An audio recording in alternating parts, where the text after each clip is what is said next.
17ನೇ ತಾರೀಕು ಇಲ್ಲ, ಎಲ್ಲ ಸಚಿವರಿಲ್ಲ. ಕ್ಷಯ 17ನೇ ತಾರೀಕು ಕೇಂದ್ರ ಸರ್ಕಾರದ ವಿಧಾನ, ಕೇಂದ್ರ ಸರ್ಕಾರದ ಬೆಲೆ ಏರಿಕೆಯಿಂದ ಎಲ್ಲ ಕಡೆ ಬೆಲೆ ಏರಿಕೆಗಳು ಜಾಸ್ತಿ ಆಗಿದೆ. ಸೊ ಅದರ ವಿರುದ್ಧ ಬೆಲೆ ಏರಿಕೆಯನ್ನ ಜನರ ಆಕ್ರೋಶವನ್ನು ವ್ಯಕ್ತಪಡಿಸ್ತಾ ಇದ್ದೇವೆ.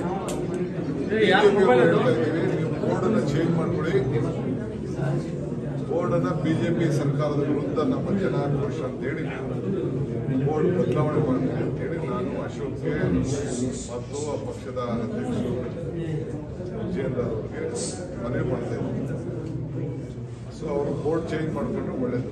ಯಾಕಂದ್ರೆ ಇರೋ ಸತ್ಯಾಂಶ, ಆವತ್ತಿನ ಬೆಲೆ ಏನಿತ್ತು ಮೋದಿ ಸರ್ಕಾರ ಬಂದಾಗ ಇವತ್ತು ಬೆಲೆ ಏನಿದೆ ಅನ್ನೋದ್ರಿಂದ ಇದನ್ನೆಲ್ಲ ತಡೆಗಟ್ಟಬೇಕು ಅಂತಾನೆ ನಾವು 5 ಗ್ಯಾರಂಟಿಗಳು ಕೊಟ್ಟಿದ್ದು. ಆ ಜನರಿಗೆ ಏನು ಸಹಾಯ ಆಗ್ತಿತ್ತು. ಈಗ ನೀವೆಲ್ಲ ಬಸ್ಸಲ್ಲಿ ಬಂದಿದ್ರಿ, ನಿಮ್ಮ ಮನೆ ಕರೆಂಟ್ ಬಿಲ್ಲು ಇವೆಲ್ಲ ಕೂಡ ಸಹಾಯ ಮಾಡಬೇಕು, ಹೆಣ್ಮಕ್ಳು ದುಡ್ಡು ಇವೆಲ್ಲ ನಿಮ್ಗೆ ಅನುಕೂಲ ಆಗದೆ ನಾವೆಲ್ಲ ಕೊಟ್ಟಿದ್ದೇವೆ.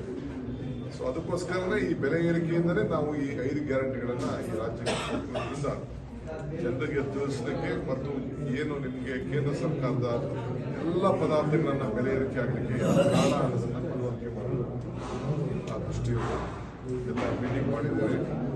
ಮಿನಿಸ್ಟರ್ಗಳಿಗೆ ನಾವು ಪ್ರತಿ ಜಿಲ್ಲೆನೂ ಹೊಂದ್ಕೊಳ್ತೀವಿ. ನೆಕ್ಸ್ಟ್ ಈಗ ರಾಜ್ಯ ಮಟ್ಟದಲ್ಲಿ ಒಂದು ಕಾರ್ಯಕ್ರಮ ಫ್ರೀಡಂ ಪಾರ್ಕಲ್ಲಿ 17ನೇ ತಾರೀಕು ಇಟ್ಕೊಂಡಿದ್ದೀವಿ. 10 ಗಂಟೆ 10 ಗಂಟೆಗೆ ಪ್ರಾರಂಭ ಮಾಡ್ತೀವಿ. ಸೊ ಆ ದೃಷ್ಟಿಯಿಂದ ಎಲ್ಲರೂ ಕೂಡ ಸುತ್ತಮುತ್ತಲ ಜಿಲ್ಲೆಯವರಿಗೆ ಕಾರ್ಯಕರ್ತರಿಗೆ ಹೇಳಿದ್ದೇವೆ. ಜೆಡಿಎಸ್ ಅವರು ಪ್ರೊಟೆಸ್ಟ್ ಮಾಡಿದ್ದಾರೆ, ಚೆನ್ನಾಗಿ ಮಾಡ್ತಾ ಇದ್ದಾರೆ. ಅವ್ರು ಹೇಳ್ತಾರೆ ಸಾಕಪ್ಪ ಸಾಕು ಕಾಂಗ್ರೆಸ್ ಸರ್ಕಾರ ಅಂತ ಹೆಸರು ಅವರು ಹೋರಾಟ ಮಾಡ್ತಾರೆ. ಕುಮಾರಸ್ವಾಮಿ ಅವರು ಭಾಗವಹಿಸಿದ್ರು ಸರ್ ಪ್ರಜಾಪ್ರಭುತ್ವ ವ್ಯವಸ್ಥೆಯಲ್ಲಿ ನಾನು ಅವ್ರನ್ನ ಬೇಡ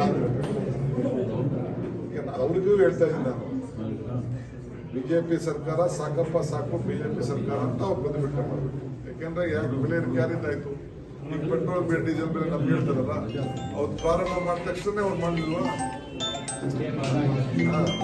ಅದನ್ನ ಅವ್ರು ಹೇಳ್ಕೋಬೇಕು. ಅವರು ಸಾಕಪ್ಪ ಸಾಕು ಬಿಜೆಪಿ ಸರ್ಕಾರ ಅಂತ ಬೋರ್ಡ್ ಹಾಕ್ಬೇಕು.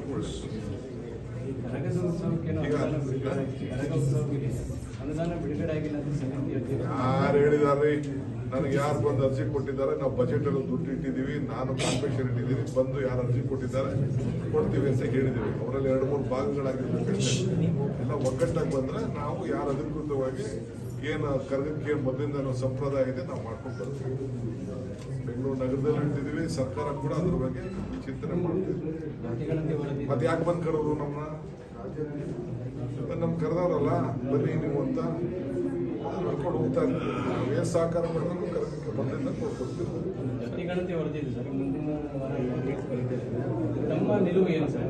ಹಿಂದೆ ಒಕ್ಕಲಿಗರ ಸಂಘದ ನಿರ್ಣಯ ತಗೊಂಡು ಆಗ್ತಿದೆ ವಿರೋಧಿಸಿದಂತ ನಿರ್ಣಯ. ಈಗ ತಮ್ಮ ನಿಲುವು ಏನು? ನಮ್ಮ ಪಕ್ಷ ಇದು ಸೆನ್ಸಸ್ ಅಲ್ಲ.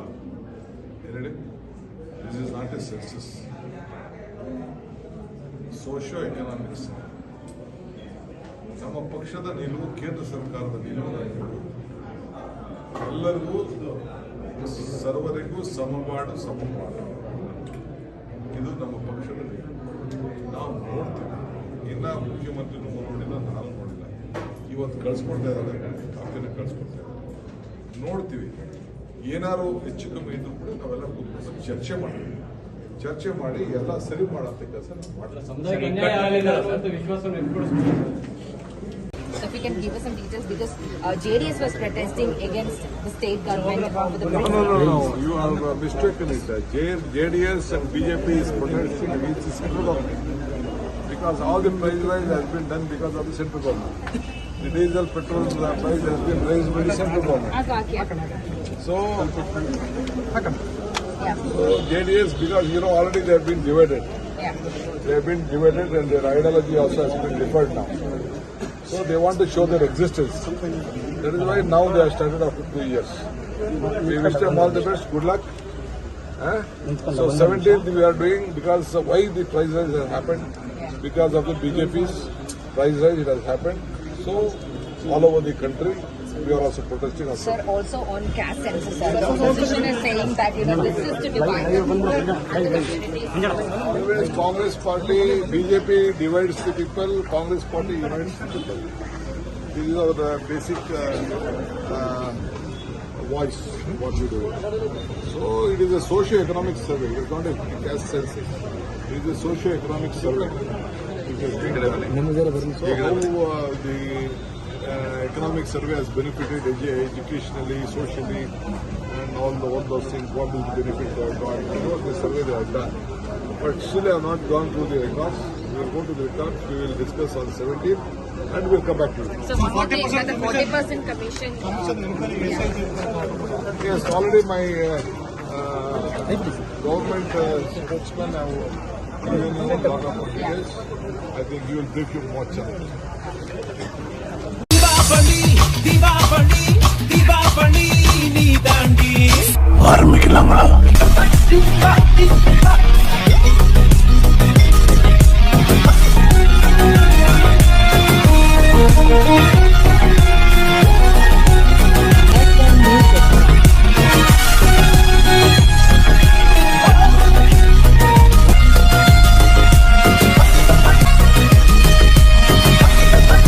தரம் என்றும் நிரந்தரம், தரம் என்றும் நிரந்தரம், தரம் என்றும் நிரந்தரம். வாங்க.